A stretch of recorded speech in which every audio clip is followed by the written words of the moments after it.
Hello to North Carolina. Thank you very much.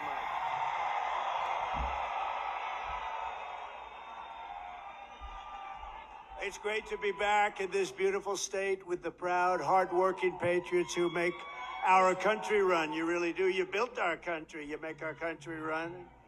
I want to thank a very good man, and he's in there fighting. He's fighting, and we know he's a fighter. The next governor of North Carolina, Mark Robinson. Thanks, Mark. Mrs. Robinson, thank you. They're a great couple. Thank you both. Thank you very much. Thank you both.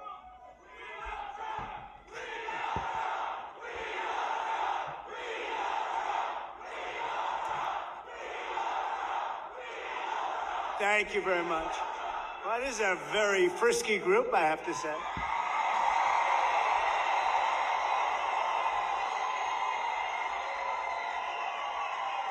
And by the way, we have some very good polls coming out today, I just heard. Despite all of the fake publicity about this radical left person from San Francisco. How's San Francisco doing? Not like North Carolina. No, we have some very good polls coming out, so that's good. You know, considering the fact that what they do, what the fake news is able to do, and yet we're leading, and let them have their convention, and who knows how that's going to turn out. Joe Biden is a very angry man, you know that, right? Because they took it away from him. They usurped it. They took it away from him. Terrible, terrible. And I'm not sure that they picked the right guy in him, but he got 14 million votes. He got 14 million votes. He got no votes. And you look at what happens. That's not the way it's supposed to happen. They are a threat to democracy, right, as they say.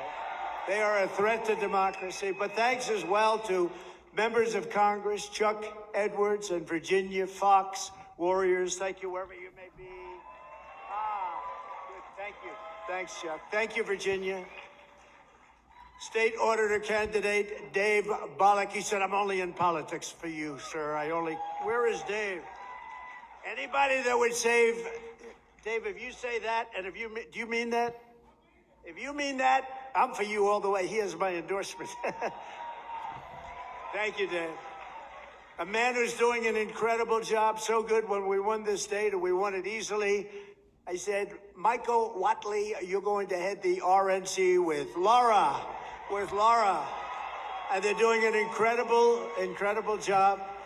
And also your North Carolina GOP chairman, Jason Simmons. Jason, thank you. You doing okay? We're doing good, Jason? Okay, we're way up here. We got to make sure everyone gets out and votes, but we're way up, so I want to thank you. We've had tremendous experience here. We won every time we were in. A special place. Well, my son, you know, he and his wonderful wife, you know who I'm talking about, Lara.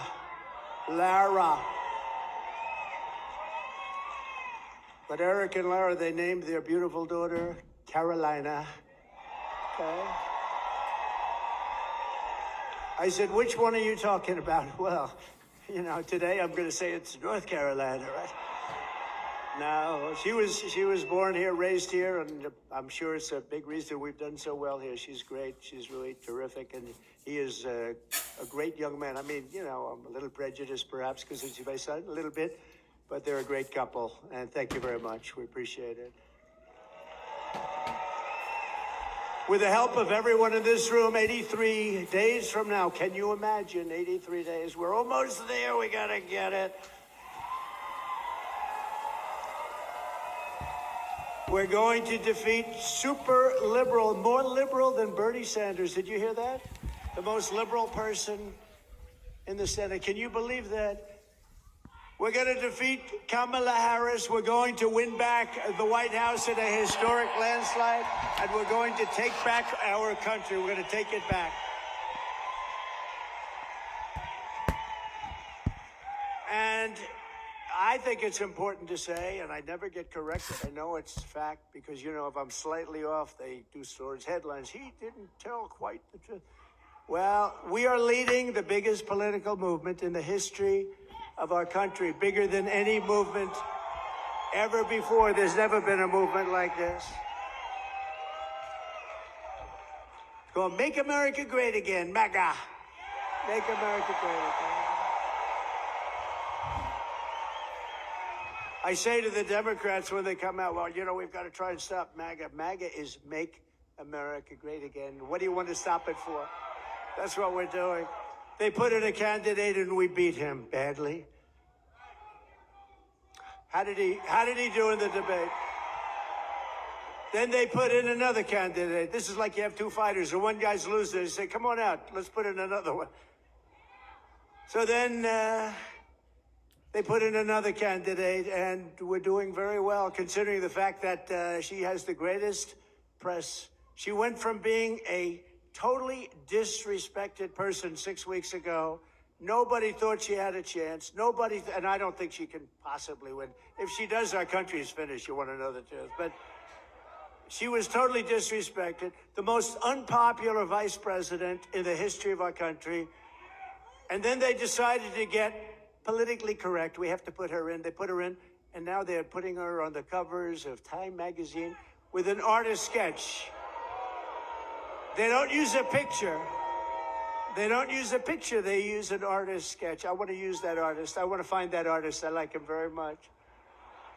But we're going to beat her also, and they may then get a third candidate. Who knows? This is a little bit different than we're supposed to be doing. You're supposed to have a candidate. You know, we spent probably $100 million on beating him. Then we had a very good debate, and we beat him. And they said, well, instead of letting it go, who knows what happens, right? It's the world of politics. They say, we want him out. Joe, you're getting out now, Joe. Well, I don't want to get out. I have 14.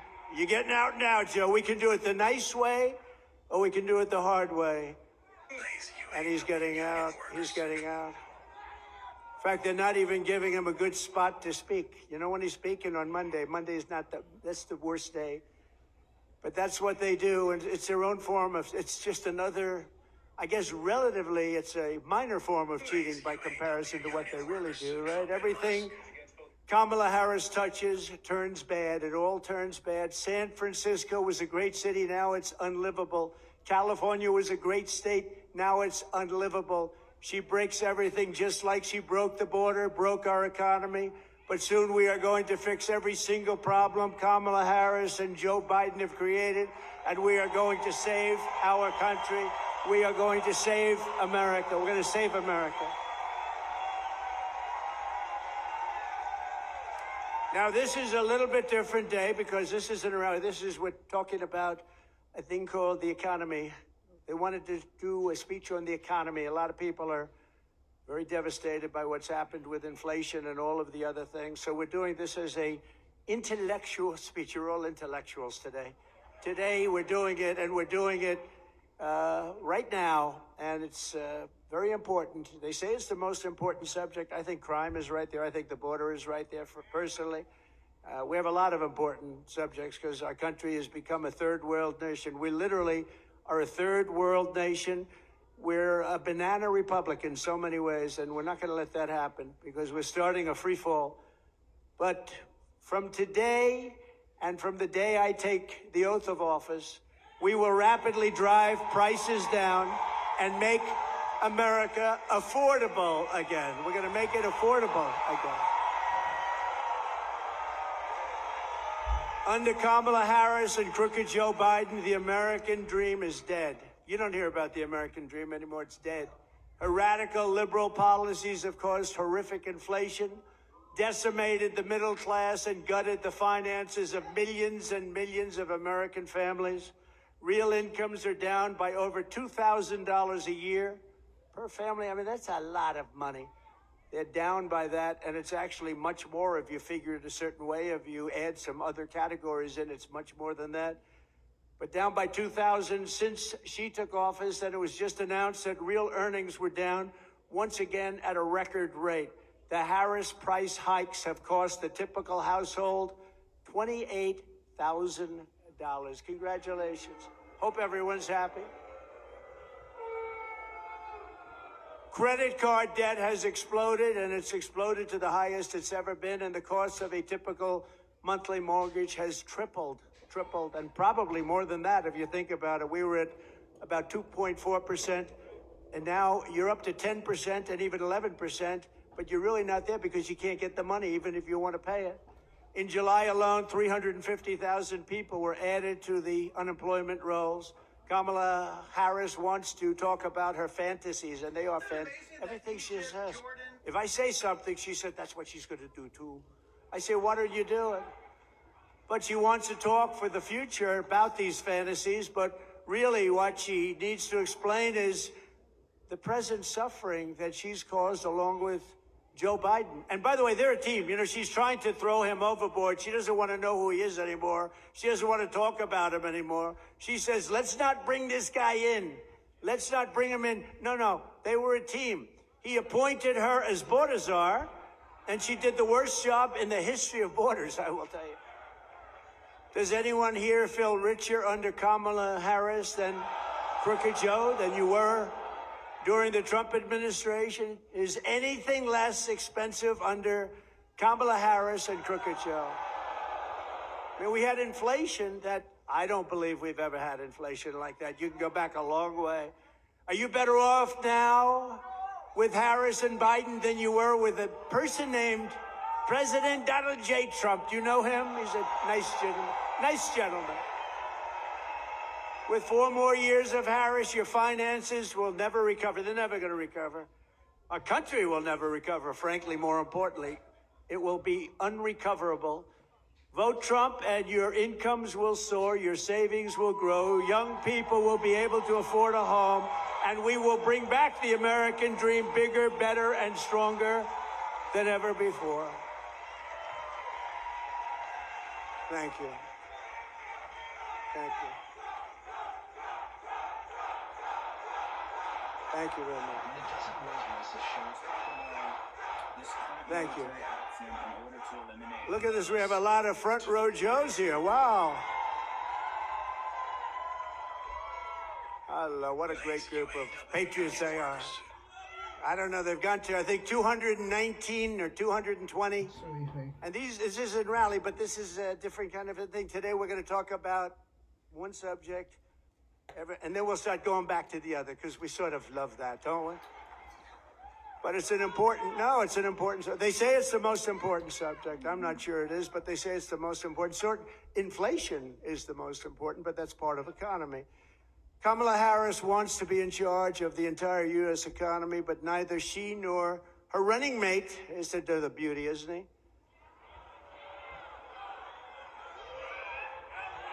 He signed a bill. He wants tampons in boys' bathrooms. I don't think so. Tampons. But they've never held a private sector job in their entire professional careers, and it's no wonder they're both socialists. They're actually beyond socialists. I think they skipped over socialists. That's why I think when people find out, because you don't know who these people are, I think when people find out who they are, I personally don't think they can do well in the election. They've destroyed this country. What they've done, when you look at San Francisco, what happened to, and she was the one that started it. Years ago, she was district attorney. Then she was the attorney general of the state of California. California is a disaster now. Now, Gavin Newsom hasn't helped very much, but it's a disaster. She was the one. This November, voters are going to give radical liberal Kamala Harris the opportunity to try something new, a real job in the private sector for the first time in her life. Nice. Kamala has declared that tackling inflation will be a day one priority.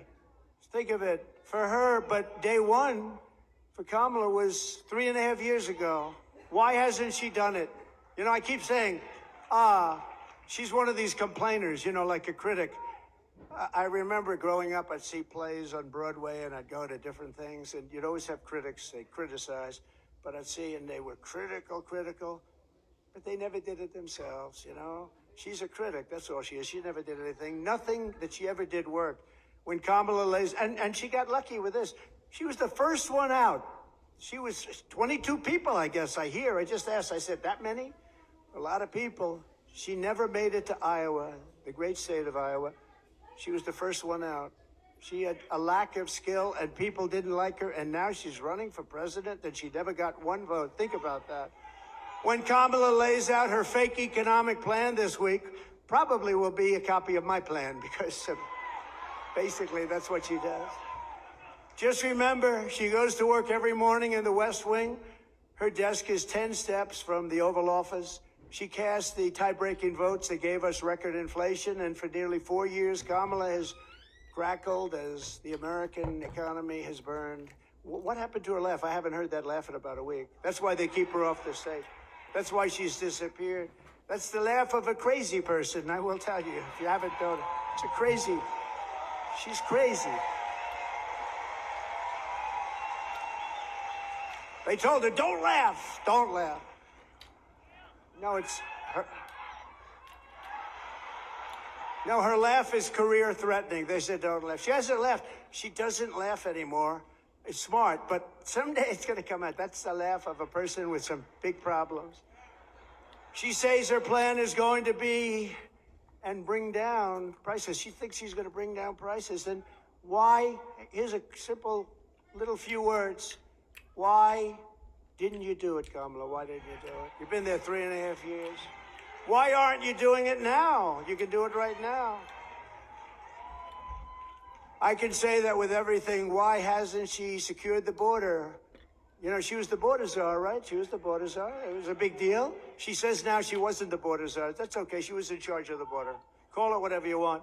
But she was in charge, and it was the worst. This was the worst border in history. There's never been a border in the world like this. Why hasn't she brought back the jobs? Why? She talks about jobs. We're going to come up with a new plan. She's been there for 3.5 years with a man who, frankly, she defrauded the public because she didn't tell you about that man. I exposed him during the debate. Thank you very much. Thank you.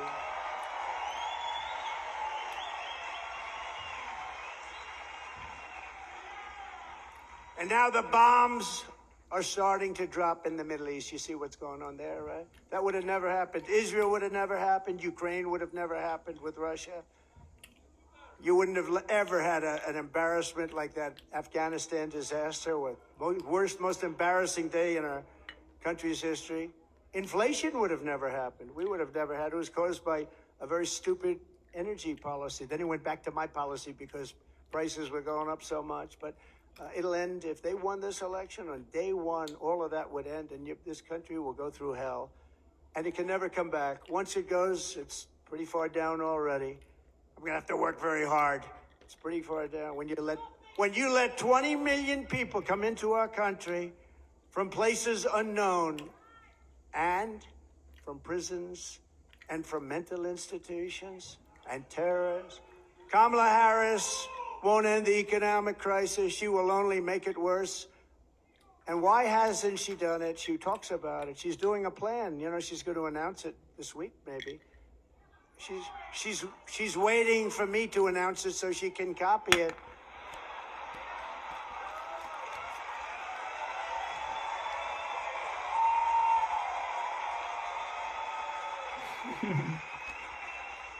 Like, remember, a couple of days ago, and we will have no tax on tips. I said that was my plan. Not only didn't she, I mean, they came up with a plan to go after all these people violently. Then one day she just uttered that sound, but she'll copy a lot of other things too. But she'll never do them. She'll never do them. She'll say them for the election, but she'll never do them. She can't solve the problem because she is the problem. She really is. People like her.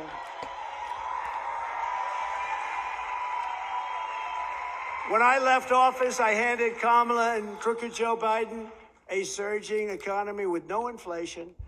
The 30-year mortgage rate was 2.4%. Gasoline had reached $1.87 a gallon, and for periods of time was even lower than that. The African-American poverty rate was down 7%. The Hispanic-American poverty rate was down 8%. The biggest drops, the greatest drops that you've ever seen in this country. They've never had it so well. Nobody has. Every group, men, women, Hispanics, Asians, blacks, everybody was down at a level that nobody's ever seen. We had some of the greatest periods of economic growth and health that any country has ever seen. I think probably more than any country has ever seen.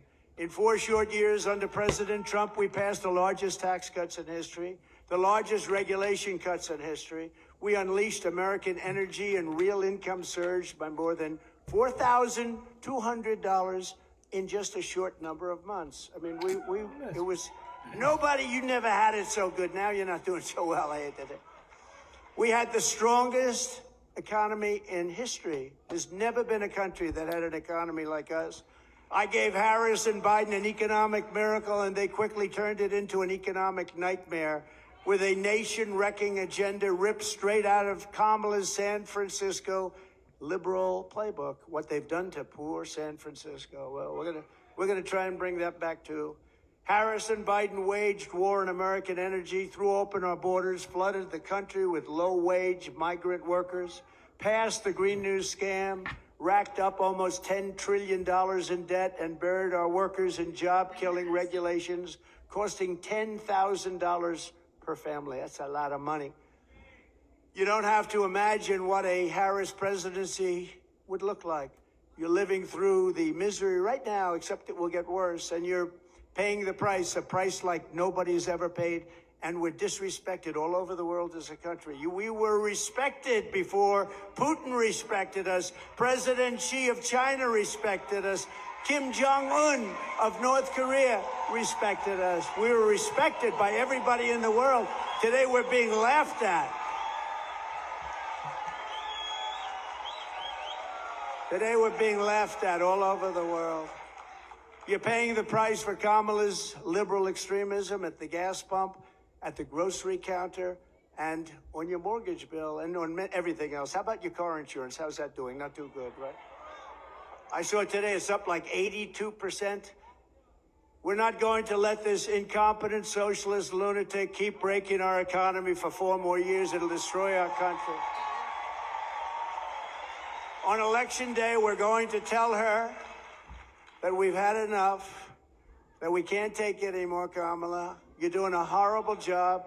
You were a terrible attorney general. You were a terrible district attorney. You're the worst vice president in history. Kamala, you're fired. Get out of here. Go. Get out of here. Right? Get out. Ooh.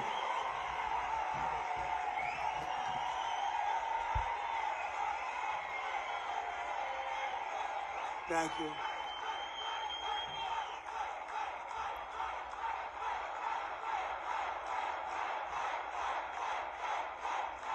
Thank you. Thank you very much. That was not a pleasant day. I'll tell you, front row Joes were there. Front row Joes were there. They've seen it all, haven't you, huh? You've seen it. That was a horrible day. That was a terrible day. She's flip-flopping on every single thing she's ever espoused or believed in, the border, healthcare, crime.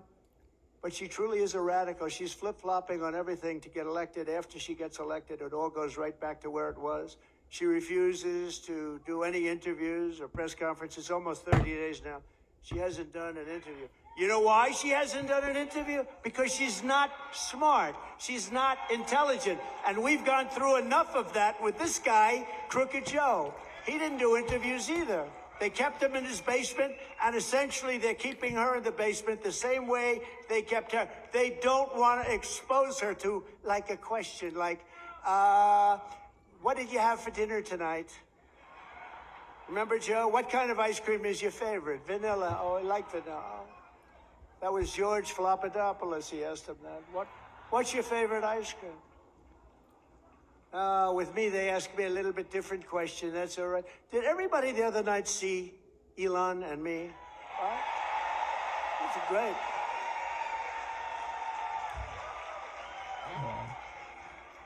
That was one of the most successful shows ever done. I mean, it was a lot of people like him. I think they like me too, come to think of it. But he's great, and he gave us his full endorsement. He's a great guy, but he basically, he's a guy doesn't need this stuff. What he wants to do is see our country be great again, and he understands. And it's very hard for him to endorse the opposing party. It's not easy. It's very hard.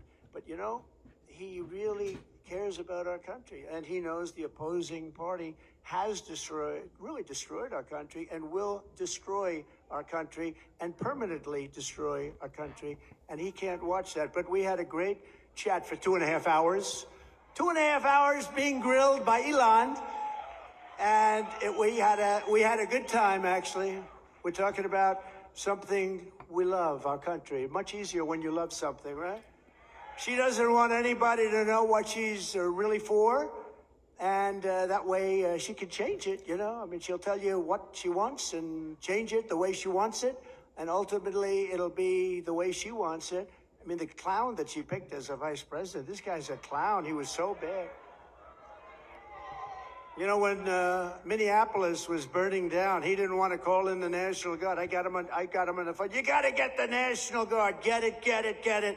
I'm telling you, if I didn't force it upon him, you might not have the city. Remember CNN standing up? This is a season of love. This is a very peaceful protest, and the whole city is burning down behind him. You ever see anything? As far as the eye could see, the whole thing looked like World War II.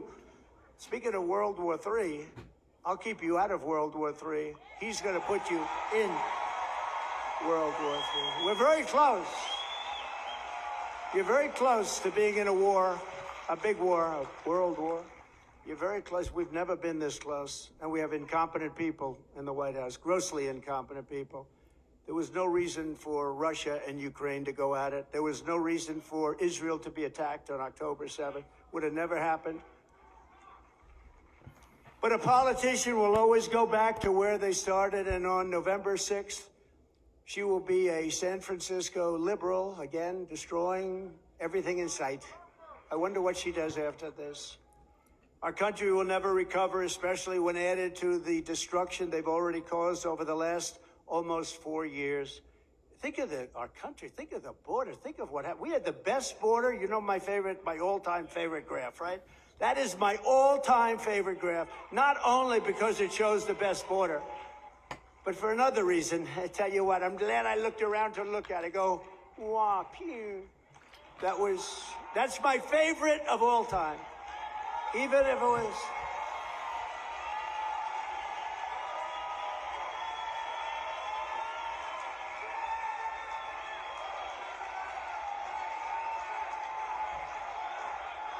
Thank you. Thank you.